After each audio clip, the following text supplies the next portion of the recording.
The Grand Synod of the Ethel Guardian hegemony did not tolerate chaos. They extinguished it. To stand within the Hall of Eternal Quietude was to stand within the architectural manifestation of absolute order, a cavernous expanse of obsidian and white gold where the very air seemed to hold its breath in reverence to the high justicars. Here, beneath the vaulted ceiling that displayed a real-time holographic projection of the galaxy's spiraling arms, decisions were not made in haste, nor were they made with passion. They were calculated, weighed against the ancient stasis protocols, and executed with the cold, unyielding precision of a collapsing star. High Justicar Virath sat upon the central dais, his four-fingered hands clasped together, resting on the smooth surface of the control interface that linked him directly to the hegemony's vast defensive grid. His eyes, large and dark like pools of spilled oil, reflected the shimmering starlight above, but beneath that calm exterior, a tremor of unease rippled through his nervous system, a biological anomaly he had spent cycles training himself to suppress. The report flashing across his retinal display was an impossibility, a jagged tear in the fabric of their understanding, and yet the data remained, obstinate and glaring. A primitive vessel originating from a sector of space designated as a quarantine zone for underdeveloped species had not only breached the outer perimeter of the hegemony's territory, but had done so with a trajectory that defied the standard gravitational slingshot maneuvers utilized by every known civilization. They had come in a straight line, burning through the void with engines that churned out dirty, unrefined fusion exhaust, a barbaric display of force that lacked the elegance of the hegemony's dimensional folding drives. And yet, they were here. The silence of the hall was broken not by a voice, but by the hum of the dampening fields lowering to allow discourse. Justicar Kalen, a younger, more militant member of the Synod whose chitinous armor was polished to a mirrored sheen, stepped forward, his mandibles clicking softly in a rhythm of agitation. He gestured toward the projection, where a blinking red icon represented the intruder. "They have ignored the third warning, High Justicar," Kalen announced, his voice amplified by the acoustics of the chamber so that it resonated in the chest cavities of every alien present. "The Terran vessel, they call it the Hephaestus, continues its approach toward the grid of silence. They do not decelerate. They do not respond to the linguistic encryption keys we transmitted. They are either deaf to the higher frequencies of diplomatic reason, or they are inexplicably arrogant." Virath shifted his weight, feeling the hum of the dais beneath him. He had studied the species, these humans, in the archived reports of long-dead scout drones. They were short-lived, volatile, prone to internecine conflict, and possessed a technological evolution curve that was frighteningly erratic. They had gone from steam engines to splitting the atom in a span of time the Ethel Guardians would consider a mere afternoon nap. "Arrogance is the privilege of the powerful, Kalen," Virath replied, his voice a low rumble that seemed to emanate from the floor itself. "And ignorance is the doom of the weak. We must determine which of these afflictions the humans suffer from before we excise them from our space." "They suffer from existence in a universe that demands order," Kalen retorted, the ridges on his forehead flushing a deep violet, a sign of rising aggression. "They pollute the vacuum with their radiation. Their trajectory intersects with the sacred trade lanes of the Outer Rim. If we allow them to pass, we signal to the galaxy that the hegemony's borders are porous. I propose we initiate the absolute nullifier field. We do not need to destroy them with kinetics. That is beneath us. We simply turn them off." The suggestion hung in the air, heavy with implication. The absolute nullifier field was the pinnacle of Ethel Guardian engineering, a weaponized application of their obsession with stasis. It did not fire a beam. It projected a localized reality state where electron flow was arrested, where chemical reactions ceased, where the very kinetic energy of matter was drained until it reached absolute zero. It was a weapon of peace, they argued, the peace of the grave, the peace of the statue. To use it was to sentence a ship and its crew to an eternity of frozen silence, trapped in the moment of their capture like insects in amber. Virath looked at the holographic dot, watching it inch closer to the invisible demarcation line of their sovereign space. He felt a pang of pity, rare and unwanted. To shut down a ship in deep space was a death sentence, even if the field was eventually lowered. Life support systems would fail, atmospheres would freeze, and the delicate biological machinery of the crew would shatter. "Is the Council in agreement?" Virath asked, though he knew the answer. The Ethel Guardians did not embrace the unknown, they feared it. The humans represented a variable they could not calculate, and in the mathematics of the hegemony, variables were errors to be corrected. A ripple of assent moved through the chamber, a synchronized nodding of heads and flashing of approval runes on the floating consoles. Very well, Virath sighed, the sound lost in the vastness of the room.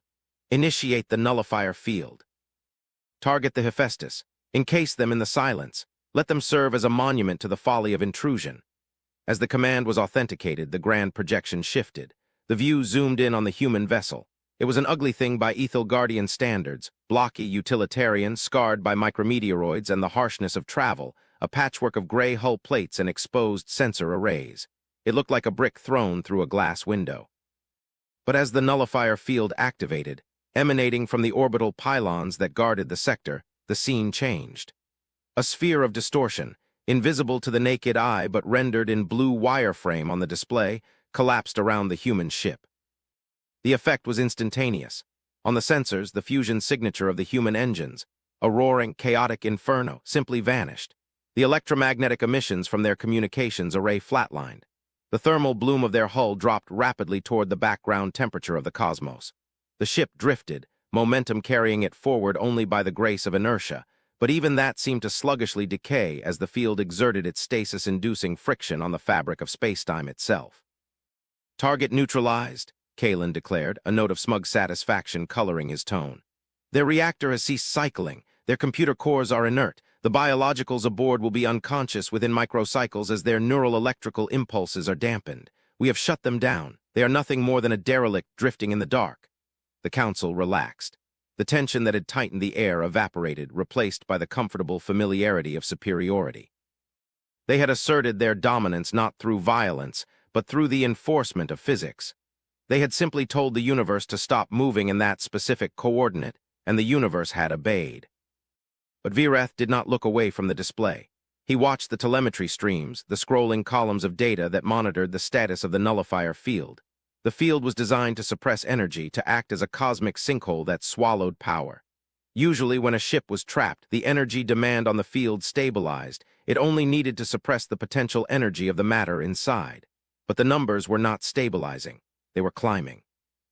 Check the output of Pylon 3, Virath commanded, his voice cutting through the murmurs of self-congratulation. The energy draw is increasing.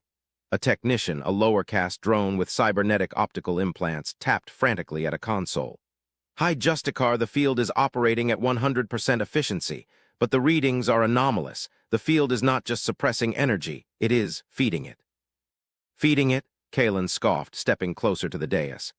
Impossible. The nullifier drains, it does not give. The humans are dead, Virath. You worry over ghosts. I worry over data, Virath snapped, his patience fraying. Look at the thermal gradient. The ship is not cooling. It is maintaining internal temperature. In fact, it is heating up. The chamber fell silent once more, but this time the silence was cold, brittle. All eyes turned to the main holographic tank. The wireframe blue of the nullifier field was pulsing, a rhythmic, heartbeat-like contraction. Inside the sphere of suppression, the human ship sat motionless, but the sensor readings told a different story. The vacuum around the hull was beginning to shimmer, not with the distortion of the field, but with a new, violet luminescence that seemed to bleed out from the heavy armor plates of the vessel. It was as if the ship was sweating light. They are drawing power from the field, Virath whispered, the realization hitting him with the force of a physical blow. We are pumping terawatts of suppression energy into that coordinate, trying to force their electrons to stop, and they are eating it. That violates the laws of thermodynamics, a scientist from the scholar caste shouted, forgetting protocol in his panic. To convert a suppression field into usable energy would require a phase shift converter of impossible complexity. They would need to invert the polarity of the vacuum state itself. These are primitives. They burn fossil fuels and split atoms. And yet, Virath pointed out, his finger trembling as he pointed to the display, they are doing it. The light around the Hephaestus grew brighter shift, ing from violet to a blinding white gold that rivaled the lights of the council chamber. The nullifier field pylons, massive constructs orbiting thousands of kilometers away, began to groan under the strain, their structural integrity alarms screaming across the network. The humans weren't just resisting the shutdown, they were using the hegemony's own weapon as a battery, and they were charging something. Suddenly, the communications channel, which had been dead since the field was engaged, crackled to life. It didn't request permission to open.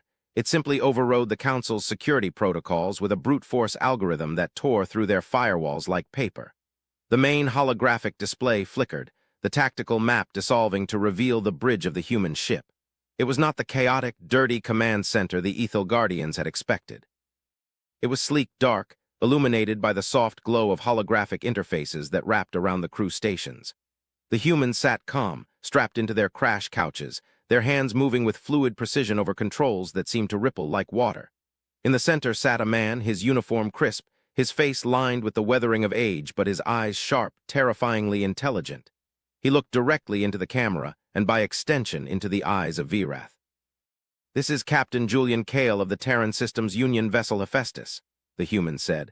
His voice was calm, conversational, lacking any trace of the fear that should have been paralyzing a species caught in a nullifier field. "We noticed you attempted to engage your dampening protocols. We appreciate the assist. We were running a bit low on 0-point reserves, and your field provided an excellent jumpstart for our secondary cores." Virath stared at the screen, his mind racing to comprehend the tactical disaster unfolding before him. You are absorbing the nullifier field?" he asked, his voice betraying his shock. "That is designed to halt atomic motion. It is the end of energy." Captain Kale smiled, a small, tight expression that didn't quite reach his eyes. "See, that's the funny thing about physics, high Justicar. It's all a matter of perspective. You try to push the energy down to zero, creating a pressure differential. We just opened the valve. You weren't shutting us down, you were pressurizing our system. We call it the Archimedes principle of quantum dynamics. The harder you push us down, the more buoyancy we generate. And now we're fully pressurized." "Cut the feed," Kalen roared, panic finally breaking through his arrogance. "Overload the pylons, crush them." "I wouldn't do that," Kale spoke softly, but his voice carried a weight that froze Kalen's hand over the command console. "We've integrated your field into our drive signature. If you cut the power now, the feedback loop will shatter your pylons and likely scour the atmosphere off that lovely moon orbiting your third planet. We are currently locked in a symbiotic energy state. You are the wall, we are the ball, and we are bouncing very, very fast." Virath raised a hand, signaling for Kalen to stand down. He saw the truth in the human's eyes. This was not a bluff. "What do you want, Captain Kale?" Virath asked, forcing his voice to remain steady. "You have breached our borders, you have defied our laws, and now you hold our defensive grid hostage." "We didn't come to hold anything hostage," Kale replied, leaning back in his chair. "We came to talk, but you didn't answer the phone, you just tried to unplug us. We're explorers, high Justicar, we map the unknown. And when we encounter a civilization that prefers to silence the galaxy rather than listen to it, we get concerned." The human paused, looking at a readout on his armrest. "Our engineers tell me the integration is complete. We've reached 100% synchronization with your grid. You see, we didn't just upgrade our engines, we upgraded our reality interface. You tried to force stasis on us. So we decided to enable, let's call it God mode." God mode? The term did not translate directly, filtering through the universal translator as deity-level state authorization. The council members murmured in confusion. "It's a colloquialism," Kale said, dismissing the translation error with a wave of his hand. "It means we are no longer bound by the local restrictions you've placed on this sector. You shut down our ship. Fine. We upgraded the ship to become the physics of this sector." Before Virath could ask what that meant, the Hephaestus moved. It didn't engage thrusters. It didn't flare its engines. It simply was at the edge of the nullifier field, and then instantaneously it was in the center of the Council's orbital sanctum, hovering directly outside the transparent durasteel dome of the Hall of Eternal Quietude. There was no acceleration, no travel time. The ship had simply edited its coordinates in the universe's database, the massive VES. Cell loomed over them, casting a long shadow across the Council floor. The nullifier field pylons thousands of kilometers away sparked and went dark, their energy drained, siphoned across space to fuel the human vessel's impossible jump. "You manipulated the quantum coordinates," the scholar-scientist whispered, falling to his knees. "You didn't travel, you rewrote your location. That requires infinite computing power. It requires the energy of a star." "Or the energy of a grid designed to suppress a star." Kale's voice came through the speakers, sounding closer now, intimate. "We don't want to fight, high Justicar, but we operate on a philosophy your stasis protocols don't account for: adaptation. You try to stop the river, we become the water that flows around the rock. You try to freeze the water, we become the ice that cracks the stone." Virath looked up at the human ship, seeing the faint distortion waves radiating from its hull. The space around the ship was warping, light bending in impossible angles. They were maintaining a localized bubble of altered reality. Inside that bubble, they set the rules. They could likely turn the hegemony's weapons into confetti or turn the air in the council chamber into vacuum with a thought. They were terrifying, and yet they had not fired a shot. "Why are you here?" Virath asked, his arrogance completely gone, replaced by the humility of a man standing before a storm. "If you possess this power, this God mode, you could conquer the hegemony in a solar cycle. You could dismantle our fleets before they launched. Why talk?" "Because power isn't the point," Kale said, his face growing serious. The holographic screen zoomed in, showing the human's eyes tired and ancient. "We didn't develop this tech to conquer. We developed it to survive. We've been out there, high Justicar, beyond the rim, beyond the zones you patrol. There are things in the dark that you can't freeze, things that eat stasis fields like candy. We learned to adapt because we had to." The atmosphere in the hall shifted. The fear of the humans remained, but it was complicated now by curiosity and a deeper, more primal dread of what the human implied. The hegemony had spent millennia believing that order was the ultimate defense, that if they could just make the walls thick enough and the silence deep enough, they would be safe. The humans were living proof that the walls were paper. "Show us," Virath said softly. "If you come in peace, share this knowledge. Why did you breach our border?" "We breached your border," Kale said, tapping a command into his console, "because you are standing on a fault line." The main display changed again.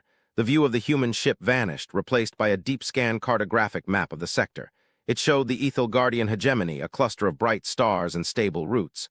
But then the humans overlaid their own data. A red stain, massive and jagged, was creeping in from the galactic north. It wasn't a fleet. It wasn't a nebula. It was a void, a true nothingness, an absence of data, an absence of stars. "We call it the entropy tide," Kale explained. "It's a rupture in the subspace manifold. It unbinds matter. It doesn't freeze it like your nullifier, it unravels it. It turns atoms into soup. And it's heading right for your primary star, your nullifier field. The vibrations it creates in the subspace strata are actually attracting the tide. You're ringing the dinner bell." A silence deeper than the stasis protocols descended on the chamber. Kalen, the militant Justicar, looked at the map, his mandibles slack. We detected disturbances," he stammered. "We thought they were sensor ghosts. We increased the power of the stasis grid to compensate." "Which made it worse," Kale finished. "We tried to hail you to tell you to turn it off. You tried to turn us off. So we had to take matters into our own hands. We absorbed the field energy not just to show off, but to stop the signal. We drained your pylons to silence the bell." Virath felt a chill that had nothing to do with the temperature of the room. He realized how close they had come to extinction. They had been arrogantly tightening the noose around their own necks, thinking it was a shield. "Can it be stopped?" Virath asked, looking at the red stain on the map. It was vast, dwarfing their empire. "Not with your tech," Kale said bluntly. "And not with ours alone, but together. Maybe our ship in this state, this God mode, can act as a needle. We can stitch the rupture closed, but we need an anchor. We need raw power to hold the fabric of space still while we work." Kale paused, looking directly at Virath. "We need your nullifier grid, but not to suppress. We need you to invert it. We need you to project a field of pure, chaotic energy potential. We need you to do the one thing your religion forbids. We need you to create chaos so we can weave order from it." The irony was not lost on the council. To Sci-Fi, their civilization of order, they had to embrace chaos. To survive, they had to trust the barbarians they had tried to imprison. Kalen looked at Virath, his eyes wide. "High Justicar, to invert the grid, it would violate the first directive. It would destabilize the local physics for parsecs. It could tear the Citadel apart." "And if we do nothing," Virath said, his voice gaining strength, "the tide will unravel us until we are not even a memory. The first directive is survival, Kalen. All other laws are secondary." He turned back to the screen to the human captain who sat in his ship of impossible geometry. "Captain Kale, we will invert the grid. We will give you the anchor. But if you fail, if this is a trick." "If we fail," Kale said with a grim smile, "we'll all be soup together. I'd rather go out trying to fix the leak." The next hour was a blur of frenetic activity that the Hall of Eternal Quietude had never witnessed in its 10,000-year history. Ethel Guardian engineers worked alongside human avatars. Holographic projections beamed down from the Hephaestus to rewire the massive orbital pylons. The sacred silence was shattered by shouting, by the roar of overloaded conduits, by the frantic energy of survival. Virath watched it all, feeling a strange sense of liberation. The order was broken, but in the chaos there was life. There was vitality. "Grid inversion ready," a technician called out, his voice cracking with strain. "We are bypassing all safety limiters. We are routing the core reactor output directly into the field emitters." "Do it," Virath commanded. "Captain Kale," Virath spoke into the comms. "We are ready. The chaos is yours." "Copy that, High Justicar," Kale replied.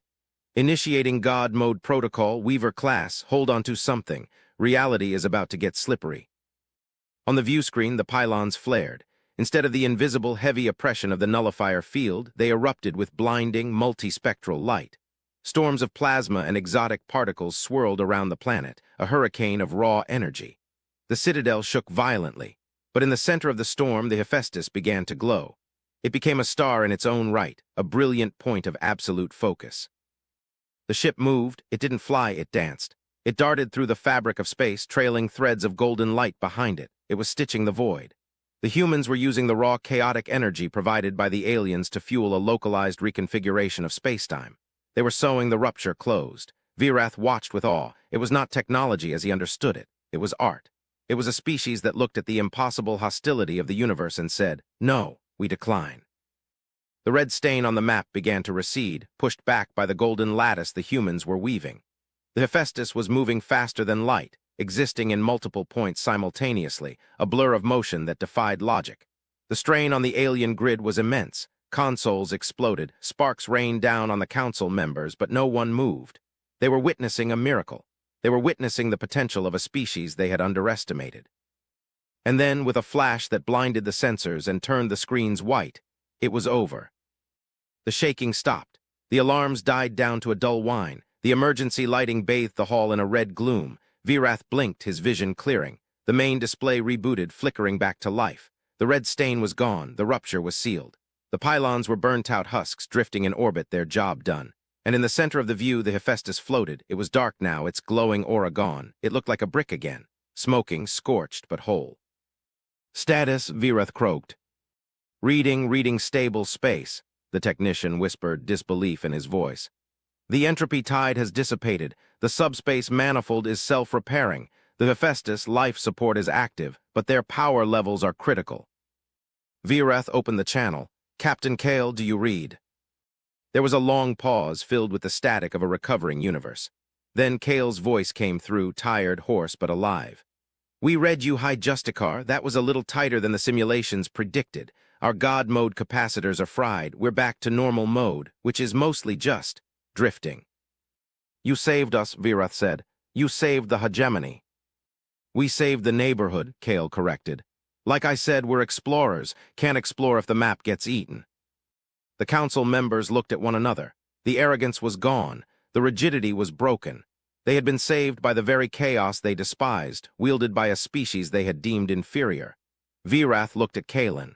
The militant Justicar lowered his head in a gesture of profound respect, his mandibles tucked against his chest. "Captain," Virath said, choosing his words with the weight of history behind them, "the hegemony owes you a debt that cannot be calculated. You have broken our laws, destroyed our defenses, and shattered our philosophy. And for that, we thank you. The stasis protocols are suspended, indefinitely." "Glad to hear it," Kale replied. "We could use a tow if you don't mind, and maybe some fusion fuel. We're running on fumes." "It shall be done," Virath promised. "We will send our heavy lifters immediately." As the rescue operations began, Virath remained on the dais, watching the battered human ship. He thought about the God mode. It wasn't just a weapon. It wasn't just a shield. It was a mindset. The humans didn't accept the limitations of reality. When the universe told them stop, they didn't just go faster. They changed the definition of movement. The Ethel Guardians had spent eons trying to perfect the box they lived in. The humans had simply stepped outside of it. Later, after the Hephaestus had been repaired and resupplied, a delegation of humans stood in the Hall of Eternal Quietude. They looked small without their ship, fragile in their soft skins and fabric uniforms. But no one in the hall saw them as weak anymore. They saw the titans that slept beneath the surface. Captain Kale stood before Virath. They exchanged data crystals, the history of the hegemony for the star charts of the Terran Union. "There is one thing I must ask," Virath said, holding the crystal. The entropy tide. You said it was attracted to our field, but what caused it? Ruptures like that do not occur naturally. Kale's expression darkened. The playfulness, the calm confidence evaporated, leaving something cold and hard in his eyes. No, they don't. That rupture was a probe, a test. A test? Virath felt the fear return, but it was a different kind of fear now. It was the fear of a soldier realizing the war has just begun. By whom? We don't know yet, Kale admitted. We call them the architects. We found remnants of their work in the galactic core. They don't build empires, Virath. They dismantle them. They view entropy as the only true state of the universe. They saw your stasis field, an attempt to freeze time, and they took offense. They sent the tide to wipe the slate clean. Then they will return, Virath whispered. They will, Kale nodded. And when they do, your stasis fields won't stop them. Your walls won't stop them. You need to learn how to move. You need to learn how to adapt. He gestured to the council, to the vast, rigid hall. You have great power, High Justicar, but you're standing still. And in this galaxy, if you stand still, you die. Kale extended a hand, a human gesture of agreement. Virath looked at the four-fingered hand of his own species, then at the five-fingered hand of the human. He reached out and grasped it. It was warm. It was alive. Teach us, Virath said. Teach us how to upgrade. Kale smiled, and this time it was genuine. Class is in session, but first let's get rid of these statues. You need more room to dance.